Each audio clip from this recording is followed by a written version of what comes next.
Hi friends, నమస్తే అండి. Welcome to vegetables magic. పప్పు నానబెట్టకుండా రుబ్బకుండా అచ్చం మినపగారెలతోని, అది కూడా ఇంట్లో ఉండే వస్తువులతోనే ఇన్స్టెంట్ వడలను చేసుకోవచ్చు. అది ఎలాగో ఈ వీడియోలో చూపిస్తాను రండి.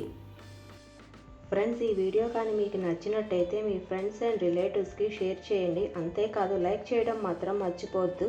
Please subscribe our channel. ఒక బౌల్లోకి 1 కప్పు ఉప్మా రవ్వ తీసుకుంటున్నానండి. అది కానీ కొంచెం లావుగా ఉంటే మిక్సీలోని 2 పల్స్ ఇచ్చి దాన్ని సన్నగా చేసుకోవాలి. తర్వాత దానిలోకి 1/4 టీ స్పూన్ వంట సోడాని యాడ్ చేసుకోవాలి.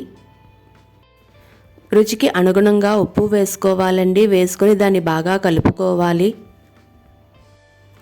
ఇక్కడ నేను పెరుగు 3/4 కప్పు తీసుకుంటున్నాను. అది ఉప్మా రవ్వలోని వేసుకొని ఉండలు లేకుండా 2 బాగా కలుపుకోవాలి. ఇలా కలిపిన మిశ్రమంలోని కొంచెం కొంచెం నీళ్లు పోసుకుంటూ బాగా కలుపుకుంటూ వడపిండి మిశ్రమం వచ్చేలాగా తయారు చేసుకోవాలి. ఇలా తయారు చేసుకున్న వడపిండి మిశ్రమంని 10 నుండి 15 నిమిషాలు పక్కన పెట్టుకుందాము. పెట్టుకున్న తర్వాత చేసే ప్రాసెస్లోకి వెళ్ళిపోదాము. ఇక్కడ 2 టీ స్పూన్ల అటుకులు తీసుకోవాలి. తీసుకున్న దానిలోని నీళ్లు పోసుకొని శుభ్రంగా కడుక్కోవాలి. ఇలా కడుక్కున్న అటుకులు మునిగే అంతవరకు నీళ్లు పోసుకొని 2 నిమిషాలు పక్కన ఉంచుకోవాలి. ఇలా నానబెట్టిన అటుకులను మనం ముందుగా తయారు చేసుకున్న ఇన్స్టెంట్ వడపిండి మిశ్రమంలోని వేసుకొని బాగా కలుపుకోవాలి. తర్వాత దీనిలోకి ఫైన్గా చాప్ చేసిన ఆనియన్ 1 కప్ యాడ్ చేసుకోవాలి. ఫైన్గా చాప్ చేసిన అల్లం 1 ఇంచ్ యాడ్ చేసుకోవాలి. ఫైన్గా చాప్ చేసిన పచ్చిమిరపకాయలు 2. తరువాత దీనిలోకి ఫైన్గా చాప్ చేసిన కొత్తిమీర 1 కప్ యాడ్ చేసుకోవాలి.